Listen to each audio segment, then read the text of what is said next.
There are three things that I'm looking at when we assess who the Philadelphia Eagles are. I'll start with number one.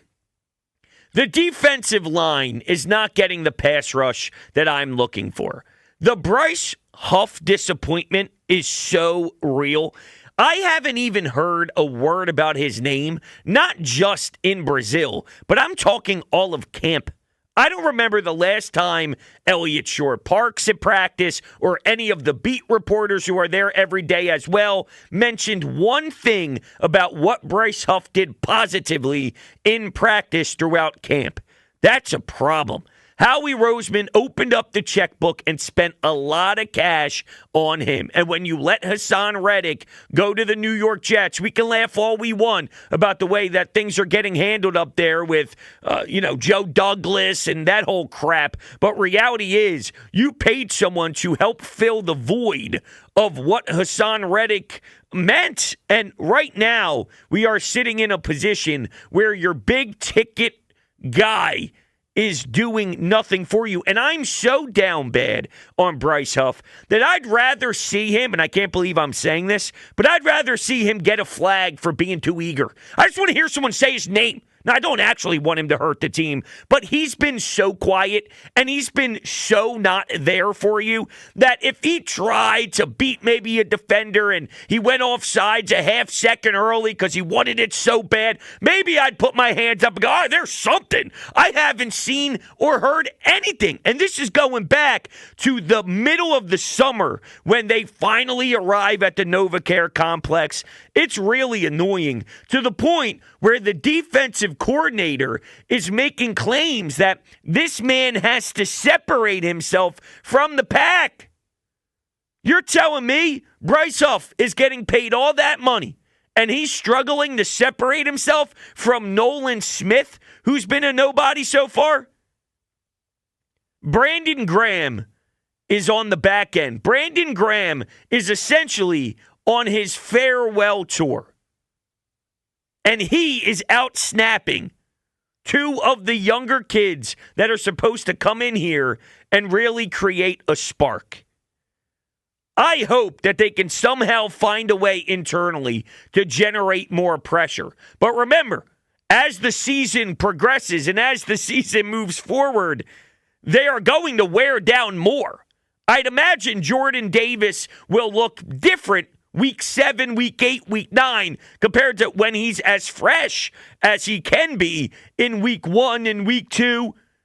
And I'm more worried about the edge rushers than I am the tackles. I like Jalen Carter a lot. I think Jordan Davis, at worst, can be fine. I don't know if he ever hits that full-on peak that we really, truly want him to be. But even a bad version of Jordan Davis, I still think can play downs and be productive to some level. The edge rushers, Josh Sweat. Josh Sweat is a fine starter, but that's what he is. He's a fine starter. Where are they going to actually provide the spark that we need to put a ton of pressure on the QB? And we're not used to this. My whole adult life, it's been the complete opposite. It's been all about generating a bunch of chaos in the trenches and making it very uncomfortable for every quarterback to sit in the pocket. And you don't have the time to look through your progressions because here's Fletcher Cox or Tim Jernigan or who's the fella that went up to San Francisco? Names escaping me. Hargrave. Javon Hargrave and Brandon Graham more in his prime and Chris Long in that rotation. Even Derek Barnett. Without some of the stupidity and the yellow flags for the late hits, there was once in a while a little bit of some run there for Derek Barnett. That was my life. That's all I knew is you rotated so many weapons nonstop. And now, I don't know what you can do. We are getting so out of character here that we're wondering if there is a role for Devin White to be used in certain packages just to send them, start sending extra guys and all. And, at some point you'd realize when he's out there, that's probably what the Eagles are going to do. I don't even know when we see Devin White because Nakobe Dean is now the starter with Zach Bond, and that makes sense. But my point is, you cannot cause the chaos that we want organically enough where we have to start thinking out of the box to find it, and it's only week 1. It's a big question for me. Where is this line going to bring you? And while your secondary is better, and in theory, if you have better coverage, then maybe it can buy you more time to get home. With that said, though, you can only buy so much time. It's an offensive league. You can't stay with these offensive players as long as you want. They are going to find space if you allow the quarterback to sit in the pocket and start dicing you up. Sure, it's not James Bradbury of last year in the secondary where guys can just snap the ball and instantly know that they could target number 24 and they'll probably find a wide open receiver that can do some damage. It won't be as simple as that. But I don't know if you can ask your DBs and your safeties to cover so well to have enough time for Bryce Huff or Nolan Smith to get off. And I am not going to blame the field for them not being as explosive as we need them to be. Because, well, Bryce Huff was a situational piece for New York for a reason. Nolan Smith struggled to get some time last year for a reason. And both of them, prior to them lacing up the cleats for the Eagles, you could have legitimately wondered if the risk made sense. I didn't despise the Nolan Smith pick at the time, but I'd be lying if I said there weren't reasons to wonder if the size and his ability at this level to be the impact player that some thought he could be. And with Bryce Huff, undrafted, cool story and all, but there was a role for him. And you can make the argument that it is foolish to put that much compensation in a player that never really proved it. You're seriously going on a hunch, I guess, if you will, or, you're really projecting something crazy here if you're Howie, that he can take that next step and be a fantastic player for you. Maybe he misjudged that. This isn't just hindsight. Both of those two men, you could have potentially saw this coming prior to the first game in an Eagles uniform. So number one for me is the defensive line. And yes, I am asking the people out there at 215-592-9494 your biggest question after week one. Number two for me is Jalen Hurts as a runner. And I'm trying to stay away from Jalen and his interceptions and his poor throws and his throwing over the middle stuff because that one's obvious. That needs to get cleaned up. That doesn't have to be mentioned right now. Outside of Jalen throwing interceptions, what is your biggest question? Because, yes, the quarterback's the most important. But what do we have here as a runner with Jalen Hurts? He does not look as spry as he once did. He is nowhere near as explosive as he once was. But I also ask, does it matter? Because if Saquon Barkley is going to be this crazy, ridiculous back that we haven't seen here in forever, I mean, this is different. This is special. And if he's going to provide that for you, do you need Jalen to be as much of a threat with his legs? And I can make the argument you still need it, probably not as much. Maybe it's just timely. Right? In the fourth quarter of that game against the Green Bay Packers in Brazil, you needed him to lower his shoulder and to take on 3 or 4 bodies to extend the drive and to keep the chains moving where you accomplished getting a first down. And it was his ability to take on the contact and keep moving. He still does have the toughness. The toughness is still there, but that explosiveness when he keeps the ball with an option just doesn't have the same level of impact. And I don't know if there was an injury that never really got him to where he needed to be recovery-wise. I thought that was the case, and then I see him here, and I don't know. I haven't seen much different. I was on about 5 or 4 days ago with Rob Ellis, and he did the post-game show with Jason Avant, and he brought up that Jason Avant mentioned schematically that it seemed Jalen was going more east and west compared to north and south, and maybe that little wrinkle, if you're Kellen Moore, can add something different where he can go downhill. Nakobe Dean, for example. Nakobe Dean, when I watch him play linebacker, I love when he targets and goes downhill and he attacks and, you could see his motor going. And I feel, in a way, offensively, that's what they have to get Jalen Hurts to do instead of going laterally and sideline to sideline. Let him just go. Because if he takes on the contact and there's a few bodies his way, but he leans forward a bit, then that momentum, at worst, can maybe pick up 3 or 4 yards. And if it's first down or second down, maybe that's the difference in setting up a 3rd and 1 or a 3rd and 2 compared to something else. So I don't know why he doesn't look as clean and crisp in the run department. It could also be as simple as the other team wants to make the run game one-dimensional. If you remove Jalen from being a threat, it's not easy to stop Saquon, but it's about stopping Saquon. You probably can.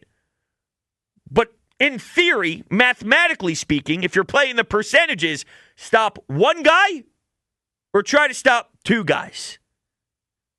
And maybe we see things change down the road, meaning if teams are doing this, maybe we see them flip it where they try and remove Saquon from the game plan and allow Jalen to use his legs and dare him to beat the defense. Maybe that's something that we see teams try to do as they come up with game plans to try and stop this offense and their maximum potential. And here's number 3 for my 3 questions after week 1. The workload for Saquon. He had 24 carries. He had 2 catches. So he had the football in his hands 26 times. I love watching Saquon Barkley run. I love watching Saquon Barkley way more than Kenny Gainwell, way more than Will Shipley, way more than Miles Sanders, way more than anybody that I can remember, until we go back to the Brian Westbrooks, Shady McCoy. I mean, those are iconic for me when going back into the previous time of my life. But Saquon Barkley is right up there, no doubt about it. Knowing how much wear and tear he has in this league, it's just something that I'm looking at moving forward is how will they dial up the distribution of the football and what will the workload look like for Saquon Barkley? What say you? 215-592-9494. That's where we get started on this Thursday night. Let's go to Mitch in Phoenix and get things started. What's up, Mitch?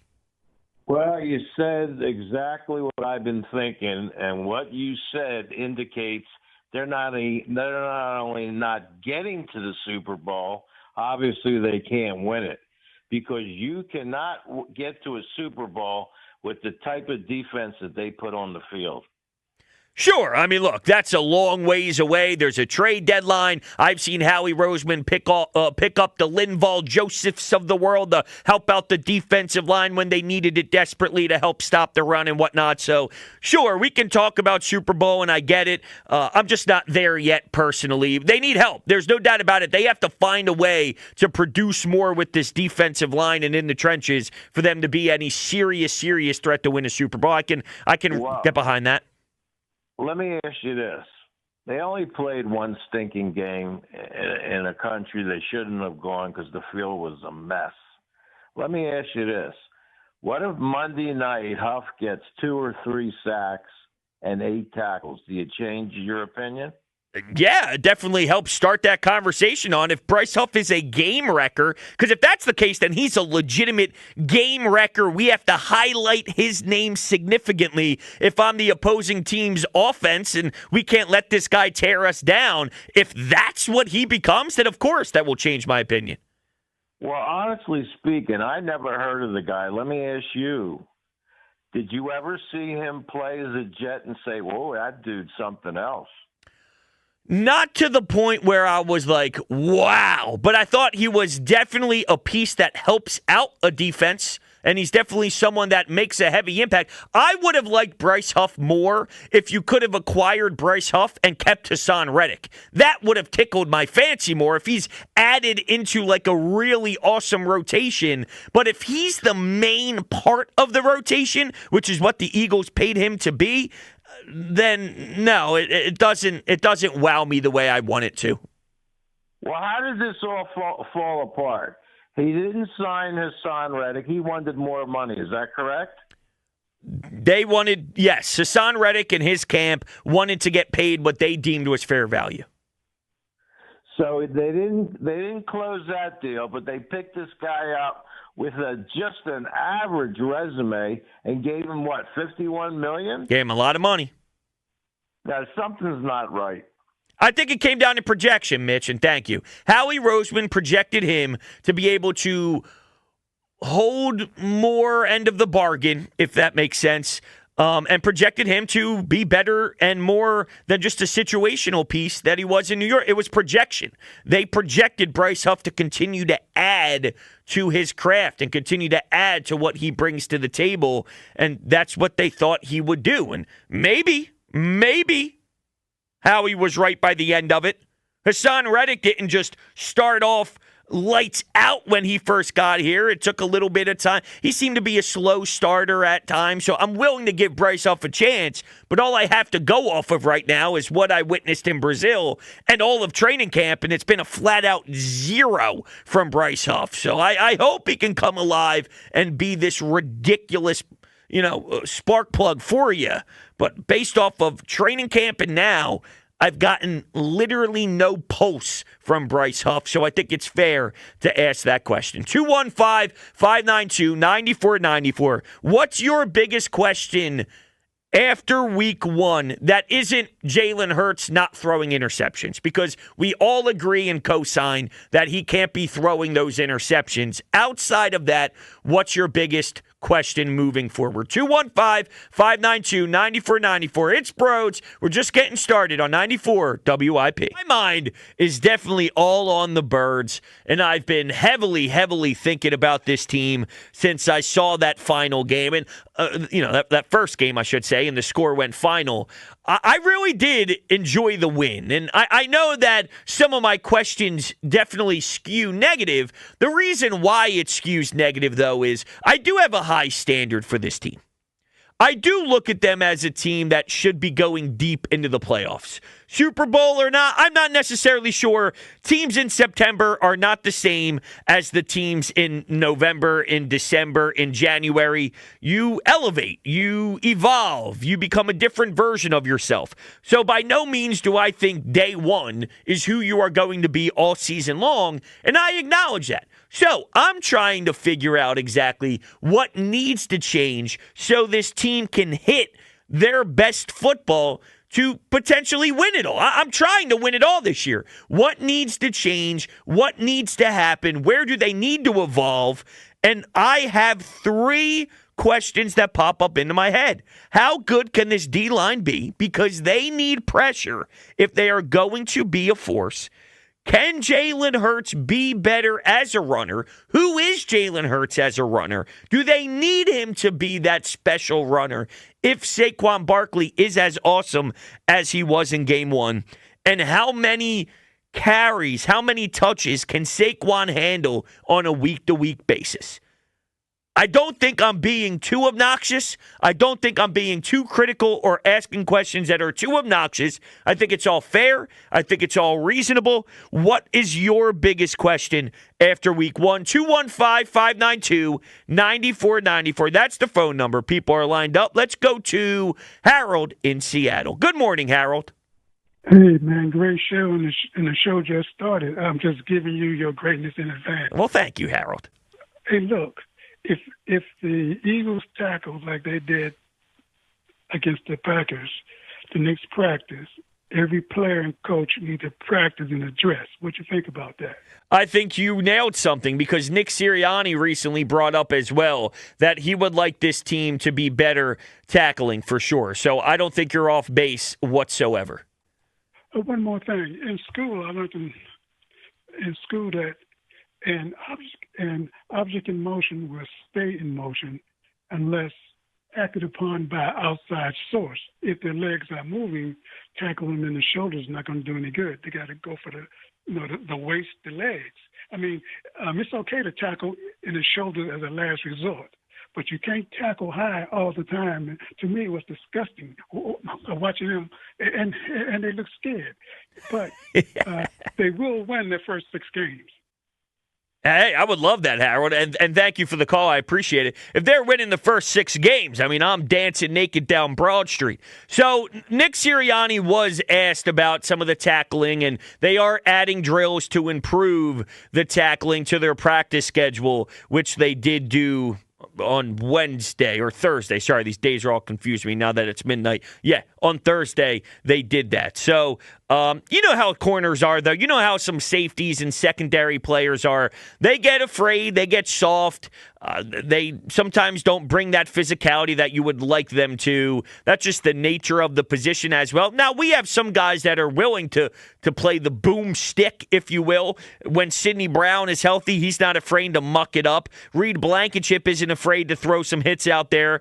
I believe Cooper DeJean will be a fan favorite due to that intensity as well once he gets out there. Darius Slay popped one loose. He's sometimes has his deficiencies out there, but Darius Slay, with just his presence, was able to pop one loose, and you thought maybe you could have had a turnover and generate something positive, and good momentum could have bounced the Eagles' way there. So you saw that, just dating back to what we witnessed in Brazil. Your overall thought, though, on the team needing to be tougher, Vic Fangio's all over that. I promise you, Vic Fangio is not walking into the NovaCare complex satisfied with who they are as a tackling team. While I thought they did a magnificent job holding the score to 6-0 when it could have been significantly worse in the early frame of the game, one thing that definitely probably, I guess that made no sense, but probably got Vic Fangio a little upset is maybe tackling in that run game and some of the explosive plays. So to Harold's point, I do think that there will be an improvement in that area as it'll be a focus. And Vic Fangio is a hard-nosed guy. He's going to tell you how he feels. He's going to tell you how it is, and there's no way he's sleeping easy at night thinking about the tackling. I do expect that to improve. Let's go to Art in the Northeast. How's it going, Art? Brodes, how you doing, buddy? I'm doing good. How are you, Art? I'm doing good. You're a conspiracy theory guy. Sometimes. And being a conspiracy theory guy, I got a conspiracy theory I want to run by you. Okay. You brought up this guy Huff. Now, my theory is that they let Reddick go, not so much for the money end of things, but I've seen a few times the last year gone by where he was having arguments on the sidelines with Sirianni. And it's my thinking that they made up in their minds they were not going to bring him back any way, shape, or form because I think they see him as a rabble-rouser or a disgruntled or something that rubs the feathers the wrong way. And if it was just the money, Brodes, why did they pay this guy Huff that's done virtually nothing as compared to Reddick, close to the same kind of money that Reddick was looking for? What do you think about that? You think I'm dead wrong or what? No, I don't think you're dead wrong. I think there's probably legitimacy to it. There were definitely all sorts of remarks about maybe Hassan Reddick being selfish and sack hunting and really focused on his own numbers and maybe not playing within what the Eagles wanted the defense to do. Now, to Hassan Reddick's favor, what the hell did that defense want to do last year with Matt Patricia and Sean Desai? I don't know how much was really there, but I would not be shocked if Hassan Reddick did ruffle some feathers in there, and maybe he wasn't the most liked in the world. The one thing I'll say about why would they pay Huff money and not Reddick, it goes back to what I was saying. Yeah, exactly. Is when Howie Roseman was projecting what each player will be over the next 3 years, they feel Hassan Reddick probably gave them their best football already, while they expect Bryce Huff to be more spry. Maybe a little bit of both.